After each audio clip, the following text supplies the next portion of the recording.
Hi, welcome to our YouTube channel. ఈ వీడియోలో అండి జిప్సమ్ బోర్డుకి నేను ఆల్రెడీ పట్టి పెట్టి చూస్తున్నా కదండి, అవి జెయింట్స్ క్రాకులు ఎలా వస్తాయో దాని గురించి చెప్తాను. ముఖ్యంగా ఇంకొకటి ఏంటంటే, ఇది వీడియో అనేది చాలా లెంతీ వీడియో అండి. మధ్యలోకి పోయినాక స్పీడప్ చేసి చూపించడం జరుగుతుంది. దయచేసి ఎవరు తప్పు పట్టద్దు. ఈ ఫాల్ సీలింగ్ చేసిన అతని పేరు మక్షూద్ అండి. ఎవరైనా వర్క్ చేయించుకోవాలనుకుంటే ఇతని నెంబర్ నేను అనేది డిస్క్రిప్షన్లో ఇవ్వడం జరుగుతుంది. ఇవి అనేసి జిప్సమ్ బోర్డ్ అండి, ఫాల్ సీలింగ్. ఇవి 4-6 సైజ్తో ఉంటాయండి. ఇవి కంపల్సరీ ప్రతి షీట్కి అట్లా జాయింట్లు ఉంటాయి. కొందరు పీవీపీ సీలింగ్ వాళ్ళు ఏం చేస్తారంటే డైరెక్ట్ వాటికి వైట్ సిమెంట్ పెట్టేస్తారు. వైట్ సిమెంట్ పెట్టడం వల్ల ఏమవుతుంది అంటే, వాళ్ళు ఏం కాదు, ఇలా పెడితే ఏం కాదు, సరిపోతుంది, మీకు జాయింట్ రాదు అని చెప్పి అనేసి అంటారు. దయచేసి ఎవరు కూడా వాళ్ళ మాటలు వినకండి. మీరు ఈ ఖాళీ షీట్లు మీరు ఎక్కించేటప్పుడు ఉన్నా లేకపోయినా మాత్రం ఆ షీట్ పని చేసేటప్పుడు మాత్రం బ్యాండేజ్ పట్టి వేసేది కంపల్సరీ దగ్గర నుంచి చేయించుకోండి. నాకు ఆల్రెడీ ఒక సైట్లో అనుభవం అయింది. అవి ఏమవుతుందంటే పుట్టి పెట్టి కలర్లు వేసే టైం వరకే క్రాక్లు వచ్చేస్తాయి చీమనెరలు. ఇప్పుడు వేస్తున్నారు చూడండి, పట్టి జాలి పట్టి అనేసి అదండి. అది అతికిన తర్వాత మాత్రమే మీరు అనేది వాటికి వైట్ సిమెంట్ జాయింట్ పెట్టించుకోవాలి. 1-2 సార్లు చెప్తున్నా అండి. ఆ జాయింట్ పట్టి వేసినప్పుడు మాత్రమే మీరు దానికి వైట్ సిమెంట్ పెట్టించుకోవాలి. దీనికంటే ముందు ఫస్ట్ మీరు వైరింగ్ లాగించుకోవాలండి ఇంటికి. కొందరు ఏం చేస్తారంటే ఛానల్ ఎక్కించి స్టార్టింగ్ వైరింగ్ లాగిస్తారు. అలా లాగిస్తే ఏమవుతుందంటే, వీళ్ళు ఛానల్ ఎక్కించేటప్పుడు పైప్కు హోల్ పడ్డది అనుకోండి, మీకు వైర్ అనేది డ్యామేజ్ అవుతుంది, అది రిటర్న్ రాదు. అందుకని ఎప్పుడు కూడా మీరు ఫస్ట్ ఖాళీ ఛానల్స్ ఫిట్ చేసుకోవాలి. సీలింగ్ వాళ్ళని పిలిపించి ఛానల్స్ ఫిట్ చేసిన తర్వాతనే వైరింగ్ అనేది లాగించుకోవాలి. ఎందుకంటే ఏదైనా పైప్ డ్యామేజ్ అయినా కూడా ఛానల్ ఫిట్ అయిన తర్వాత ఇంకొక పైప్ నుంచి మనం వైరింగ్ చేసేదానికి అవకాశం ఉంటుంది. కానీ వైరింగ్ గుంజిన తర్వాత ఛానల్ ఎక్కిస్తే మాత్రం కొన్ని చోట్ల ఇలాంటి ప్రాబ్లమ్స్ జరుగుతాయి.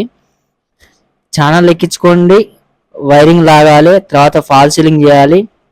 దీని తర్వాత మీరు టైల్స్ వేసుకుంటా అంటేనేమో పుట్టి మొత్తము కలర్లు వేసుకొని ప్రైమర్ వేసుకొని వదిలేయాలండి. అప్పుడు టైల్స్ వేసుకోవాలి. లేదు మార్బుల్ వేసుకుంటా అంటే మాత్రం ఒక కోట్ పుట్టి పెట్టుకొని మార్బుల్ వేసుకొని సైడ్ బార్డర్లు అన్నీ అయిన తర్వాత మీరు పెయింట్ వర్క్ స్టార్ట్ చేసుకోవచ్చు.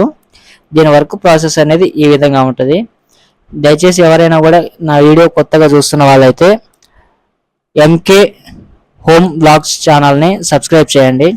ఇంకొకటి ఏంటంటే అండి, ఇది నేను ఇల్లు నిర్మించే వారికి అవగాహన కోసం పెడుతున్నాను. నాకు తెలిసినంత వరకు మాత్రమే. కొంతమంది చిల్లర ఎదవలు, పనికిమాలిన వాళ్ళు, తల్లిదండ్రుల మీద ఆధారపడి చదువుకునే వాళ్ళు కూడా బ్యాడ్ కామెంట్స్ పెడుతుంటారు.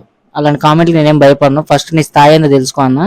నేను 2006 నుంచి ఈ రోజు వరకు ఇదే వర్క్లో ఇదే ఫీల్డ్లో ఉన్నా. నా తల్లిదండ్రులకి నా నుంచి ఒక 10 రూపాయలు వస్తున్నాయి. నా కింద ఒక 10 మంది పనిచేస్తున్నారు. నీ స్థాయి ఏందో ఫస్ట్ నువ్వు ఆలోచించుకొని ఎదుటోడికి కామెంట్ పెట్టే ముందు నువ్వు చూసుకో. ఎందుకంటే మాకు చదువులేదు కావచ్చు, కానీ మేము అనేది ఎంతో అవగాహనతో పని నేర్చుకుంటామండి. ఇన్ని సంవత్సరాల నుంచి పని చేస్తున్నామంటే మాకు అవగాహన అనేది ఉంటుంది. అవగాహన లేకుండా ఒక ఇల్లు ఏదో వీడియోలో చూసేసి కామెంట్ పెట్టగా మీరు పెద్ద తోపులు తురుములేం అయిపోరు. ఒక్కొక్కరు పెట్టే కామెంట్లు చూస్తుంటే అసలు ఎందుకు కామెంట్లు పెడతారా వాళ్ళకే అర్థం కాదు. అదేదో హీరోయిజం అనుకుంటారు. అది చిల్లర చేష్టలు అంటారు, హీరోయిజం కాదు. నేను కామెంట్ పెట్టిన ప్రతి ఒక్కరికి రిప్లై ఇవ్వడం అనేది జరుగుతుంది. నాకు తెలిసినంత వరకు నేను చెప్తాను. ఇవి అయిన తర్వాత ఇది వచ్చేసి కిచెన్ రూమ్ అండి. Kitchen room 2.5 feet roof length పెట్టుకున్నాను. ఎందుకు అంటే అక్కడ అనేది 20 ఇంచులు సజ్జా ఉన్నది. సజ్జా ఓన్ మీకు కనీసం 1 ఫీట్ బయటకుంటే కానీ చుట్టూ మీకు రూఫ్ లైట్ కవర్ కాదు. అలా అదొకటి చూసుకోండి కిచెన్ రూమ్లో జాగ్రత్త. ఇంకొకటి ఏమవుతుందంటే, మీరు డిజైన్ కూడా గూగుల్లో సెర్చ్ చేస్తుంటారు కొంతమంది.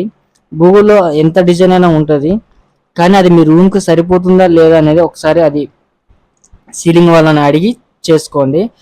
ఎక్స్ట్రా ఈ బాక్స్ ఫిట్టింగ్ చూడండి, దీనికి స్క్రూలు అదనంగా వేయించుకోవాలి. ఎంతో జాగ్రత్తగా ఒక క్లాంప్కి నేను కనీసం ఒక 4-5 స్క్రూలు వేయించుకున్నాను. ఎందుకంటే వాటి వల్ల ఎంత స్ట్రెంత్ ఉంటుందో అది నాకు తెలుసు. దగ్గర నేను చేర్చుకున్నా కాబట్టి అలా ఉంటుందండి. కొందరు ఏం చేస్తుంటే అటొక పట్టి ఇటొక పట్టి వేసి వైట్ సున్నం పెట్టి ఫిల్ చేసేస్తారు. నేను అలా చేపియను. ఎందుకంటే వీళ్ళు వర్క్ వాళ్ళు చేస్తారు, వెళ్ళిపోతారు. తర్వాత ఓనర్ నన్నే అడుగుతాడు కాబట్టి నాదే రెస్పాన్స్ ఉంటుంది. కాబట్టి అంతే బాధ్యతగా మేము పనిచేస్తామండి. ఇతనితో ఎవరైనా వర్క్ చేయించుకోవాలంటే వర్క్ చేయించుకోవచ్చు అండి, వర్క్ నీట్ గానే ఉంటది. కానీ ఇతనికి ఇచ్చే అమౌంట్ మాత్రం మీరు పని అయిన కొద్దీ ఇచ్చుకోండి. అయ్యో నేను యూట్యూబ్ ఛానల్లో చూశాను మీ ద్వారా పిలిచాను అని చెప్పనేసి అయితే అనొద్దు. ఇప్పుడు డ్రిల్ వేస్తున్నారు చూడండి ఫ్యాన్ రాడ్, ఆ డ్రిల్ వేసేటప్పుడు కూడా చాలా జాగ్రత్తగా ఉండాలండి. ఎందుకంటే అది మన స్లాబ్ 4.5 నుంచి 5 ఇంచుల మందం మాత్రమే ఉంటుంది. 3 ఇంచులు డ్రిల్ వేస్తే సరిపోతుంది. ఇంకొకటి ఏమవుతుందంటే ఆ డ్రిల్ అనేది లోపల రాడ్ ఉన్నడితే మీకు కరెక్ట్ డిజైన్ కు సెంటర్ కి రాకపోవచ్చు అండి. ఒక 1 ఇంచ్ 2 ఇంచ్ అటు ఇటుకు వస్తుంది. కరెక్ట్ బరాబర్ సెంటర్ రావాలని దయచేసి ఎవరు కూడా అలా ఇబ్బంది వర్కర్ని పెట్టకండి. ఎవరు కూడా వర్క్ చేసి పేరు సంపాదించుకోవాలనే చూస్తారు కానీ బ్యాడ్ నేమ్ తెచ్చుకోవాలని ఎవరు చూడరు. ఇది ఎందుకు చెప్తున్నా అంటే ఇప్పుడు మాకు హాల్లో ఒక ప్లేస్లో నా మిస్టేక్ అయింది, రాడ్ వచ్చింది. కానీ ఓనర్ ఎంత చెప్పినా నాకు సెంటర్ రావాలి అట్లుంటేనే లుక్ ఉంటుంది అని చెప్పి కొంచెం ఆర్గ్యుమెంట్ జరిగింది. కానీ ఏ వర్కర్ కూడా ఒక పని చేసి పేరు తెచ్చుకోవాలని మాత్రమే చూస్తాడు. దయచేసి ఇది ఒక్కటి అందరూ గుర్తించండి. ఇకపోతే దీనికి జిప్సమ్ అండి, నేను వాడింది వచ్చేసి వాల్కోన్ జిప్సమ్ అండి. ఇది మరీ 0 క్వాలిటీ కాదు, మరీ టాప్ బ్రాండ్ కాదండి, మీడియం క్వాలిటీ. మీడియం క్వాలిటీ సరిపోతుందండి. మేము ఎందుకంటే మనం వాటిని పెద్దగా తీసేది కాదు, చేసేది కాదు. మరి బ్రాండ్ అనేసి వెళ్ళి మీరు పైసలు అయితే వృధా చేసుకోవద్దు. ఏదైనా ఇదే ఉంటుందండి. బ్రాండ్ అనేది వాడి రేంజ్ పెద్దగా ఉంటుంది కాబట్టి సేమ్ ఇదే క్వాలిటీ ఇదే మందంతో ఉంటుంది. మీరు చూడండి, జిబ్రాక్ అని ఒక కంపెనీ ఉంటుంది, అది నెంబర్ 1 అంటారు. నాకు తెలిసినంత వరకు అది నెంబర్ 1 కావచ్చు. కానీ బ్రాండ్ ద్వారా వాల్కోన్ జిప్సమ్ అనేది మామూలు తక్కువ బడ్జెట్లో కావాలంటే మాత్రం చేసుకోవచ్చు అండి. అది వచ్చేసి హాల్లో జూమర్ లైట్ పాయింట్ అండి. ప్రతిదీ పాయింట్ ఇచ్చుకునే కాడ మాత్రం జాగ్రత్తగా ఇచ్చుకోండి. ఫ్యాన్ రాడ్ల కాడ కూడా పైన నేను ఎంటీ షీట్ పెట్టించేసి ఫ్యాన్ కదలకుండా సున్నంతో ఫిల్ పెట్టేస్తారు. అప్పుడు ఏమైందంటే అది కదులుతా అంటే తర్వాత ఇది ఒకటి జాగ్రత్త తీసుకోవాలి.